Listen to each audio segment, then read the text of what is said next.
Well, hey everybody, my name is Sarah. I am the global social media lead for Princess Cruises. Has anyone here in this room ever been on a cruise?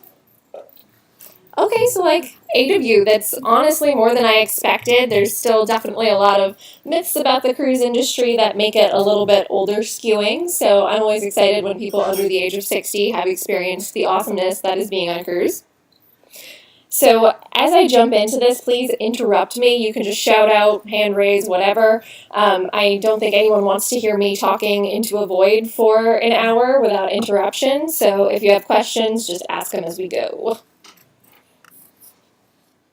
So I'm here today to discuss social media analytics. But before we can dive into analytics around the marketing campaigns that we push out, we need to first understand what people are saying about us, which is something called social media listening. And as we're diving in, quick show of hands, how many people here are planning to pursue a career directly in social media, besides me? Okay, so a few.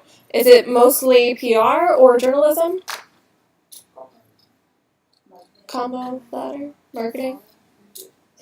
Okay, so very diverse group. If I'm veering too much in a certain direction and not talking too much about your particular area, again, holler. So before we can understand what people are saying about us, we have to evaluate it just like we would a story in any sort of journalism respect. The who, the what, the where, when, and why. So when we're listening to what people are saying about our brand, we want to see who's talking about us. And that matters because when you're looking at it from a branded perspective, you're trying to figure out if the right people are talking about us. So for example, all of the data in this presentation is January data from this year for Princess, so all numbers are actual. Please keep them within this room or at least within nice people who don't feel like pushing it out to the competition. Our target audience is ages 35 plus, primarily affluent women. So if I'm doing my job right, the people talking about me will probably be women ages 35 plus. If there are a bunch of teenage boys talking about Princess Cruises and not people who are likely to actually purchase a cruise, then that's something that we need to dig into a little bit further. So we track gender, we track location and language. I use a tool called Sprinkler, but a lot of similar tools in the space will get you the same data. And in terms of the what, we want to know what people are saying about us. I know that's pretty obvious, but the things that we look at on a monthly basis to evaluate conversation about our brand are a topic cluster and also a word cloud. So the word cloud I think is easier to see on the screen, or semi-easy to see. The topic cluster looks pretty muddled because there's so much there. But essentially what you can do with a topic cluster through a source like Sprinkler is click on all those little tiny subtopics. And when you do, you can see a list of every single social media post about that subtopic. So if there's a certain issue that you want to look into, you can dive as deep or as surface level as you want. So for example, we had a big announcement at CES this year regarding some new technology. So CES is a major part of our topic cluster.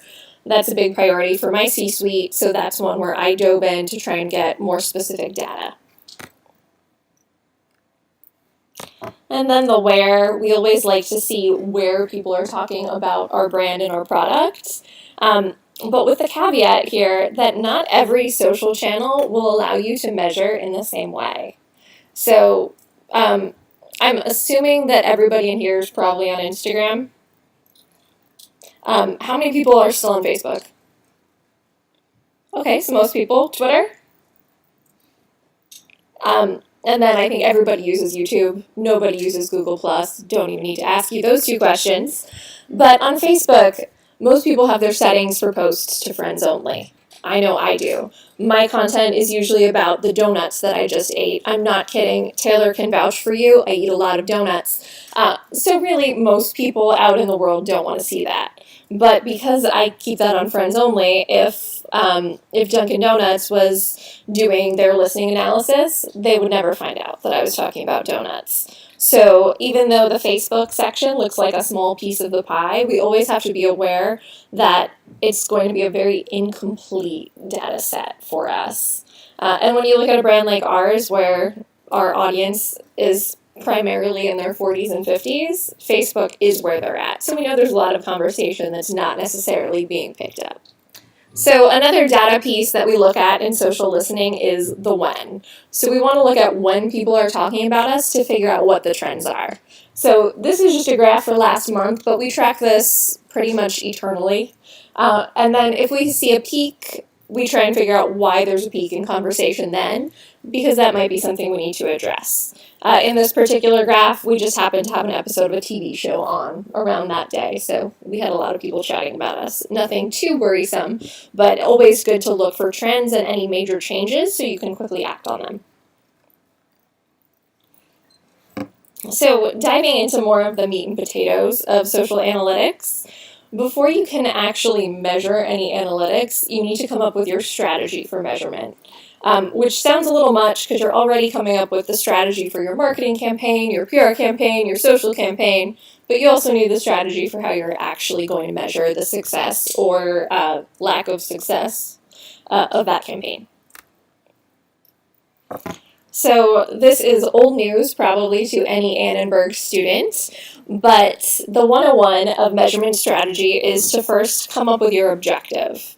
So you should know this based on the reason you're coming up with your campaign. So for example, if I noticed that web traffic was down for my brand and my objective was to get more website visitors, that would in turn inform what KPIs I would create. If my objective was just to raise brand awareness, that would create different KPIs. And whenever you develop a new key performance indicator, it's important to come up with a target, just so you can come up with a very clear numerical goal and determine if you're going to meet it or not. And something I always like to do is track progress to goal, so I can see how far I've made it and either feel a sense of relief or a sense of stress if I'm not quite pacing. So I did some KPI mapping here, and this is by no means an exhaustive list, but this is the start of mapping some objectives to the KPI that would go along with it, depending on what campaign you were to develop. So for example, if you were hoping to raise awareness of your brand or product, whatever that might be, some of the KPIs that you would be looking at would be video views, brand lift, which is something that you can measure through surveys.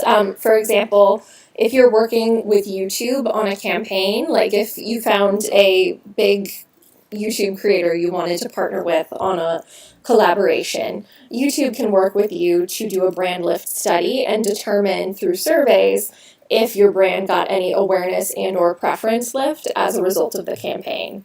So the control group is people who didn't see that content, and then the experimental group is the group who actually saw that video campaign that you did with that influencer. And if there's a brand lift, it'll show right in the survey. So that's the kind of data that you really want to be able to bring back to the senior execs in your company, because then you have clear data showing that yes, your campaign worked. And that means a lot more than video views, in my opinion. You also may want to track new leads or email acquisition. That is a huge priority for us because we do a lot of email marketing. If you're working with a brand that doesn't do a lot of email marketing, that may be less of a priority.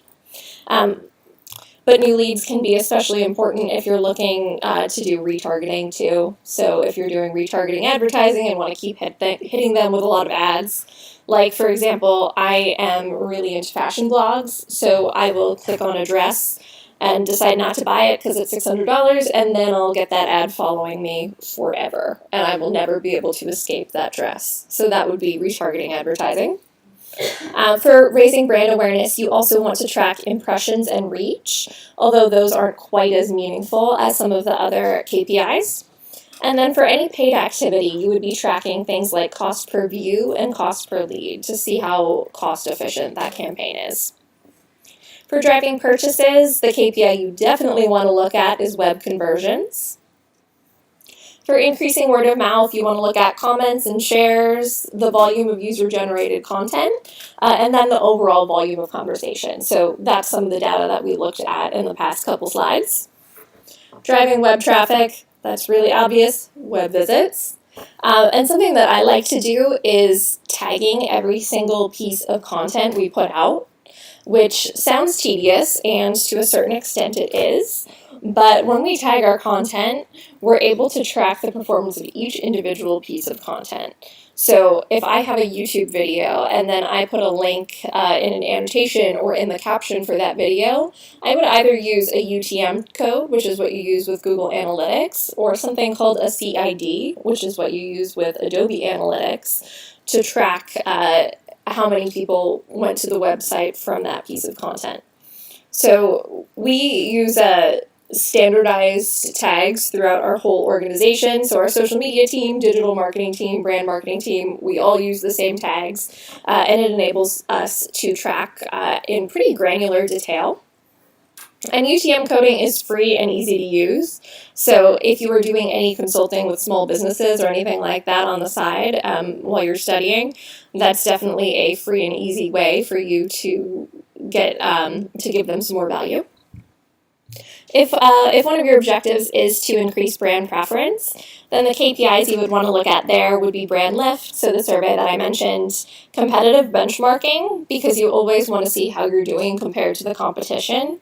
What you think is great is probably not as great if all of your competitors are doing much better than you. Or it could be vice versa. You could think that you are really struggling and it turns out that you are better than everyone in your competitive set.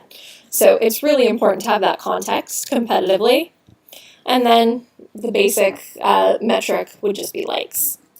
And I promise that each slide will be a little less text heavy from here on out. So as we're tracking, we need to remember that analytics aren't just the end point. Analytics are something that we use to constantly enhance and refine our strategy.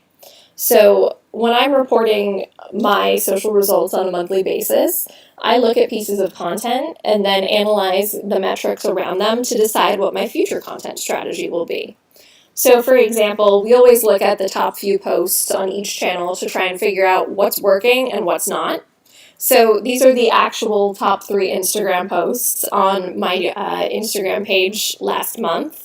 Obviously the princess one, not my personal page, because it's chips and not donuts. So we can see some trends here, like color schemes, pastels work really well.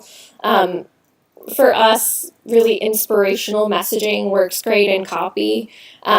And then our brand mark, which is that see which thing with the hair going off to the side, is also really good at generating engagements. So we look for trends like that. We look to see if there's a certain filter that's performing well, certain copy length, etc. So when you have analytics, don't just use them to report, use them to drive what you do in the future.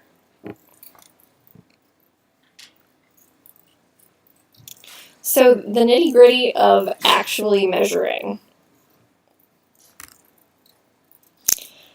So this right here is what I consider your analytics toolkit. So if any of you are freelancing or interning or about to start at a new organization, these are things that you should consider putting in your toolkit for when you're there. If you are working for a big brand, so if right out of school you get a great gig at Nestle or Disney, you're going to want to use a full service platform for social media because of the huge scale of social content that you're going to be dealing with and measuring. So what I use at Princess is called Sprinkler. It is a really great tool. It is also the most expensive, so probably not one to look at if you're working with a small business. But if you are looking for a tool that has absolutely everything you could want in respect to listening, measurement, engagement, customer service measurement, etc., it's definitely the one to go with. Other similar full-service platforms that I would recommend slightly less would be Spreadfast, Adobe Social, and then Simply Measured is measurement only. So if you're using a different tool for engagements, something like a cheaper Hootsuite or something like that, but wanted something really swanky for measurement, Simply Measured is really, really robust and has great competitive analytics. So if you have the budget to support it, definitely worth the investment. If you're working with a smaller brand, if you're working with a local business, or you have your own independent consultancy or personal brand that you're trying to promote, The things to look at would be Sprout Social, my personal favorite cheap tool. You can get a really strong tool for like $100 a month, and some slightly less robust tools from them for even less. That will help you measure the success of your Facebook, Twitter, Instagram content, and also provide an engagement and customer service platform for you.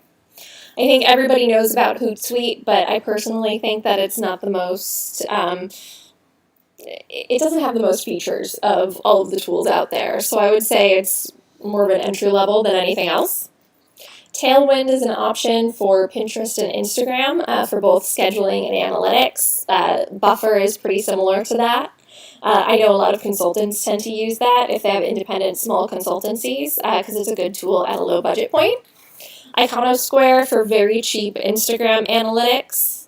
And then I would be remiss not to mention native analytics, because through Facebook, Twitter, and Instagram, you can just go right into the platform if you have a business profile and do a deep dive into your analytics. The only downside of that is that it's often way less user-friendly than if you're using a third-party tool that will help roll everything into nice, easy-to-understand, pretty graphs for you. And then lastly, just because this is a personal pet project of mine, I think it's important to always track user-generated content. So some tools I would recommend would be Crowdriff, which is what I use, Curate, or Pixely. So this is the point in the presentation where I stick a picture of a cute baby on the screen just to wake up anyone who might have fallen asleep between now and the slide. So what would be really amazing in the marketing world, not just social, but inclusive of PR, digital marketing, what have you, would be if we could always account for every single sale. So if somebody buys a cruise, if you buy a cruise tomorrow, if I could know definitively, were you influenced by a Facebook post? Was it word of mouth? Was it a TV commercial that you saw last week? And unfortunately, we aren't quite there yet. Technology doesn't allow us to perfectly determine where a lot of sales come from, but that's definitely the information that senior executives want to know, and that's something that internally you want to be able to advocate for. You want to be able to go to bat and say, I drove X many sales last month, because that will give you the additional resources that you need for your team, and also, of course, obviously and selfishly help with your career as you're trying to show your value to your organization. So we're always trying to track sales, track conversions from the activity we do on social media, but it's not perfect. So there are some ways we can measure this. If you have a product that's sold digitally, which does include cruises, you can buy a cruise online just like you do a flight or a hotel. There's something called a website pixel that you can put on your website. It's basically like a line of code to help you track conversions from ads. So, for example, if I'm running a promoted post on Facebook through my media buying agency, the reporting on that will show how many people actually clicked through that ad and then directly booked. And through our pixel, we can also see any bookings within the next 30 days. Because with a cruise, it's something that takes a while to plan. Usually, if you're planning a vacation, it's not like a 5-minute thing where you click on a Facebook ad and go, yeah, I'm going to buy a $3,000 investment right now. It's a pretty big purchase, so it's the kind of thing where people tend to think about it, and it takes a few touch points. So we definitely track over a longer period of time than, say, somebody like a Starbucks would, where it's a pretty immediate purchase. Another way to track conversions is through affiliate links, or two similar services called Reward Style and Curate. Do we have anybody in here who follows fashion Instagrammers? Okay, so that's like 2 of you, but you're here. Do you guys know what Like to Know It is? So if you ever see a fashion blogger or anyone else on Instagram with a Like to Know It link, you click on it and then it sends you links to buy the items in that Instagram. So I think this shirt was actually something I saw on a fashion blogger and then bought through Like to Know It. So through that service, those bloggers can directly track how many people buy those items, and then in turn they also can get a commission, so incentive for them. So we as a brand give any of our partners affiliate links, so then we can track how many sales are driven from them. So More like influencer marketing. Yeah, so hypothetically, so we do a lot of influencer marketing at Princess. So if I'm working with a blogger, I will always get them into our affiliate program so then we can track how many direct sales come from their content. But then again, this is something where you want to make sure you have context for that depending on your brand. So with something like Princess, if you see a blog post or an Instagram about a cruise, it might influence you in the long term, but you're probably not going to go straight from a blog to buying that cruise. Whereas if it's a low price point, if it's like a J. Crew sweater, then you're more likely to make that purchase directly. So it's important to understand the industry that you're working in and how that might impact how quickly sales will come to fruition. Question? I just have a quick one. So, like, do you track it? Like, if you were doing influencer marketing or put like UTM code on something, do you track it by like if they sign up for your email list? Like, does that count as like, oh, this influencer influenced this person? Right. We could. We don't usually because we find that influencer marketing doesn't necessarily drive a lot of emails for us. It more drives web traffic, and we're totally fine with that. Because when you think about how many emails you sign up for, it might not be that many. It's just like how I think nowadays people follow fewer pages on Facebook. Whereas, like, during my heyday, I graduated in '08. People were following all the brands at that time. But how often do you go on to Facebook and follow a brand? Not that much. So, limitations of conversions for us as a travel brand. Has any of you ever worked with a travel agent before? Okay, so one person. I would say that's probably what I expected for a room of that size in our age group. It tends to be a little bit more popular with the older market, but travel agents are a huge source of sales in the cruise industry. So if 70% of our sales are through travel agents, we can't track that through the web. So my Facebook post could have influenced that person, but we don't have a perfect way to track whether or not that influenced. So you can work with a media buying agency to develop an equation to try and approximate the value and determine how many bookings you might have influenced. But again, it's just an approximation, and I tend to hate data that's mostly made up. So here's an example of some of the analytics that we would track with one platform. I'm just using Facebook, but it would be pretty similar for most social channels. So it's, again, trying to put context to all of the numbers. Instead of just looking at numbers, we're looking at the reason behind the numbers and the full big picture around it.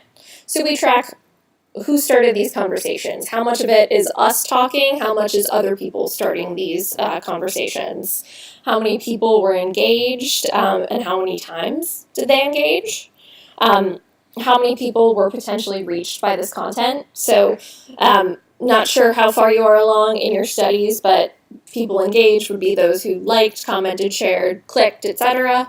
People who saw it would be total reach. And then total impressions for how many times our pieces of content were seen, which was like 41 million last month. And then the end result is what happened from all of that activity. So that's the number of engagements, clicks, and new page likes. So how many people in this room thinks that the number of followers or fans you have on Facebook matters? So I would say a minority here. In my opinion, and this is still a little bit controversial, if you're a big brand, the number of fans you have on Facebook doesn't matter. And same with Instagram to a smaller extent. Because with Facebook and Instagram's algorithm limiting how many of your fans see any of your content, it's really not a priority to advertise and get more fans. Because if 5% of your audience is seeing a given post, it probably makes more sense to boost individual posts and invest in that type of content distribution than to invest in getting new fans who never actually see your content. So I consider fans to be a vanity metric. More important things are how many people actually engage with your content, how many people actually see your content. The number of people who like your page is really not as important in comparison. And that makes me feel better because I only have like 350 Instagram followers on my personal page. So, diving a little bit deeper into Facebook, we absolutely track demographics on a monthly basis. And this looks exactly like it should for us. We are targeting women. Women make most of the purchase decisions, so I bet that most companies you work for, you'll be targeting a pretty similar demo. And because we are an older skewing company, our graph is more focused in the 45 to 54 age range as opposed to the hot millennial or Gen Y segments. So when you're thinking about analytics, one of the things you have to think about is how you're going to sell in those analytics up the chain. So looking at how you're going to position those analytics to the C-suite, what do you tell your most senior executives at your company? What will they care about? What should they care about? And one of the pieces of advice I got really early in my career that was one of the best pieces of advice I've ever gotten is to be a consultant, not an order taker. When I first started out, I was doing both PR and social agency side. And working with clients when you're at an agency, it's really easy to just say yes to anything they ask. But what's easy isn't necessarily what's best for them and what's best for their brands. So it's important to consider yourself a consultant. So if somebody asks you to do something and it's not the right strategic choice, gently and diplomatically push back on that. And analytics is definitely an area where I think you need to be very focused on being a consultant and adding value to your C-suite as opposed to just giving them what they ask for.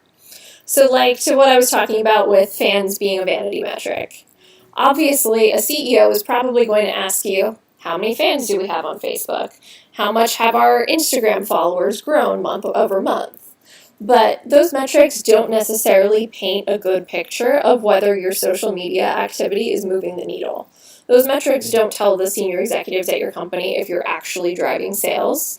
So it's your responsibility to bring more metrics to the table and bring the metrics that tell a story about how you're driving sales, if you're driving sales, and what areas you can improve in to drive more sales. You get the picture here in the future. So when you're developing an analytics set to send up to the C-suite, what they care about at the end of the day is your impact on the bottom line. So the analytics that you should pull out and share with them are really any numbers that are going to show how the work that you and your team have been doing ultimately impacts the bottom line for your company. So obviously low-hanging fruit here being web purchases. So whether it's tracked through the pixel, through affiliate links, etc., whenever you can show that, yes, you drove sales, you should always show that. That's like job security right there. You also want to show web traffic. And to most companies nowadays, this is one of probably the top 1 or 2 priorities. For example, at Princess, we know that web traffic directly correlates.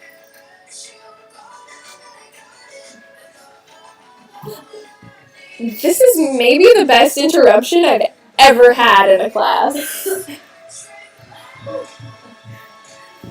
Does it take requests? I'm not going to do karaoke because you will literally all run out of here.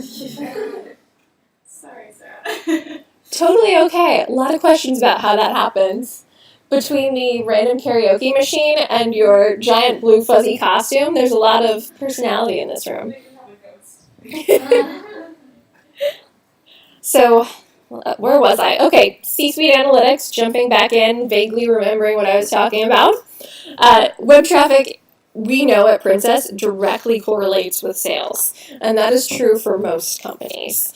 So whenever you can show through your UTM codes or your Adobe CIDs that you've driven a certain number of visitors to the website, bless you. You absolutely should. And that feeds into the digital marketing funnel for retargeting too, so you know that the work you're doing can be supported by your digital marketing team who will then try and turn those new leads into new sales. Any new leads, like if you get email addresses, etc., should be shared, and then brand lift. So what I mentioned with the YouTube study where you do an actual survey with a third-party research company, that's something you should absolutely share up. And something to keep in mind with a brand lift study is that that's typically only going to be in your toolkit when you're working on a pretty big budget campaign. So I was working on a $250,000 video campaign last year. Google absolutely threw in a brand lift study. If you're working on a campaign that maybe you are working with a smaller influencer for $5,000, probably not going to warrant a brand lift study, but definitely something to leverage whenever you are making a large investment and want to be able to show the return on that investment that your brand made. So I know I sound like a broken record here when I talk about context, but when you're reporting up to your senior execs, context is key. It's not about the numbers, it's about the story behind the numbers. Don't just give them there were 15,000 web visitors last month. Give them the story behind the why. So whenever you're looking at your graphs, look at those peaks and try and figure out, why is there a peak there? Why are people talking about us or visiting our website more on that date? And try and put a full story behind it. Some context that I like to include is historical data. So I always like to report on growth or loss month over month as well as year over year. So you can show the context, because they're looking at so many numbers that if you tell them 15,000 web visitors, that doesn't mean much of anything.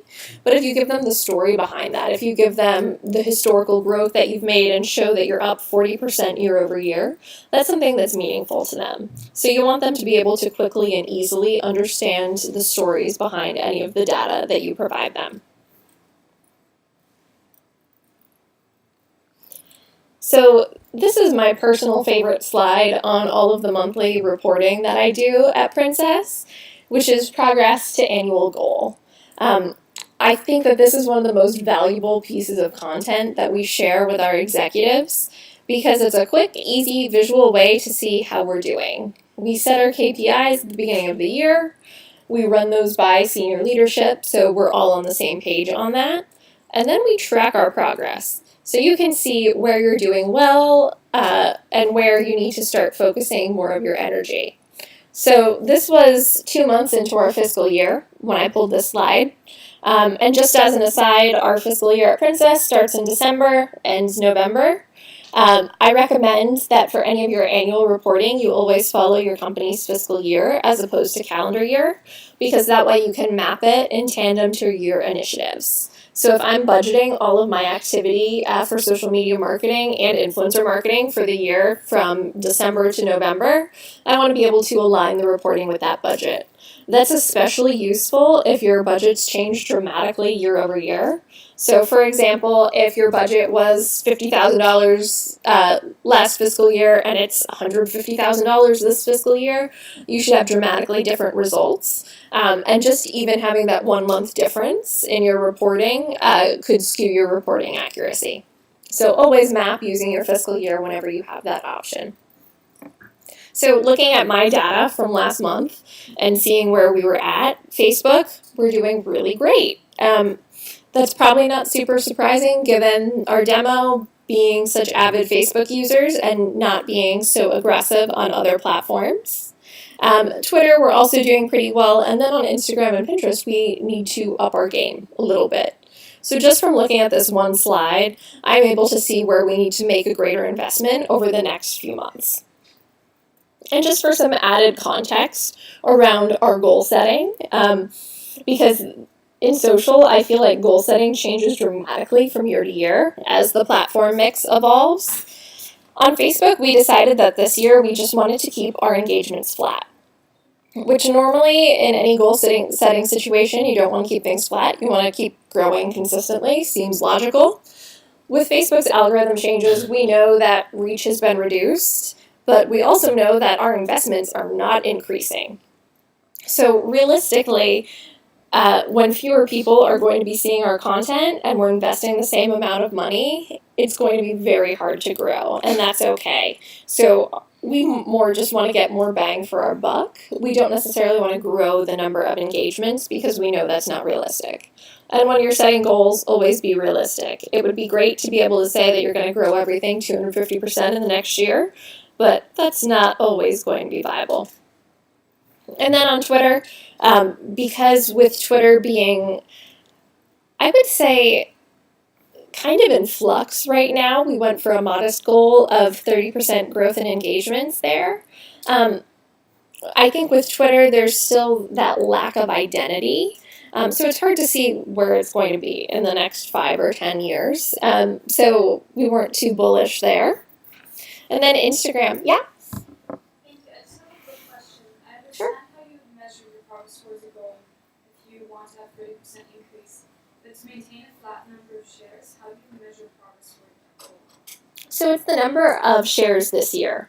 So last year we had a total of 1.3 million engagements on our Facebook page. So we want to keep that flat this year. So this year we want to hit 1.3 million engagements. So this bubble is just tracking the number of engagements that we have. So we're Should be in line with the progress of exactly. So we're 40% of the way. So a little over 400,000. Math on the fly is not my strong suit, apparently. Comms majors get a bad rap for that, but I swear we're all good at math. People just don't realize it. So with Instagram, we know that because our audience is a little bit older, they're late to the Instagram party. Pretty much everybody in this room has Instagram, but do all of your parents have Instagram? Probably not. Mine don't, which is a very good thing for everyone involved. So because of that, because that older demographic is just now starting to get on Instagram, now is the time where we have to start growing more heavily. And then with Pinterest, we just want to keep a flat number of engagements because it hasn't been a huge business driver for us in the past. And we found that the investment that it takes to develop content for Pinterest, because it has to be so dedicated to that channel, can be a little bit heavier, so there's not always the ROI there. I would say exceptions to that rule are definitely if you're working with any sort of food brand, because Pinterest is all about food. My Pinterest is all about food, just like my life. And if you're also working with any sort of wedding brand, because Pinterest is also all about weddings, not my Pinterest. So for us, we want to keep it flat. And then another piece of context that we're always looking at is competitive benchmarking. So this was pulled from Simply Measured, and this is a graph of Twitter engagements last month. Because what matters more than if 10,000 people were talking about us on Twitter is if that's good or not compared to the competition. So turns out it was good in comparison to the competition. If not, I would have chosen a different graph to show you. So last month we were the most engaging brand on Twitter, pat on the back right here, and as you can see had way more favorites, especially than any of the other brands. We also had more retweets. So how did you draw the numbers in all this from for the competitive party? So On the planning that you did just sprinkle? So for this was Simply Measured. Although you can use Sprinkler for that, Simply Measured was easier, so we went that route. And my agency, I work with a social media agency called MMGY that is based out of Kansas City, so you may never have heard of them. But they have Simply Measured, so they pulled this for us. But I have to say it's much easier when you are working for a larger brand that is able to invest in these tools versus if you didn't and would have to potentially count some of these by hand. That would be miserable. So if you have the investment to spare, something like Simply Measured is totally worth it. And this is the kind of thing that your executives will ask you for. They will want to know, well, how many followers do we have compared to such and such competitor? And what you can bring back to that conversation is you can give them that information, but also give them the context that they have this many followers and we have this many followers, but this is how many engagements we were driving. So you give them more and then you give them context about metrics that actually matter and matter more to the business. And as you start to bring those things to the table, what they ask of you and what they expect of you will evolve. And they'll start to be looking for those types of metrics that are a bit more meaningful. And they'll look to you as a counselor. Mm-hmm. So is any of the data in social media proprietary? You mean like within Twitter, Instagram, etc.? Most of what you want is available. I would say that Facebook would be the exception because so much Facebook data is private unless it's locked down and they don't share with us. But most data is really easy to get. So all of these third-party services like Sprinkler hook into the APIs of each social network and are able to pull out data that way. And typically, a tool like Sprinkler would have a very close relationship with each of the different social channels. So as those channels evolve, so with something like Instagram Stories or YouTube with the ability to go live, those capabilities would also be measurable through whatever tool you're using because they've already worked it in on the back end.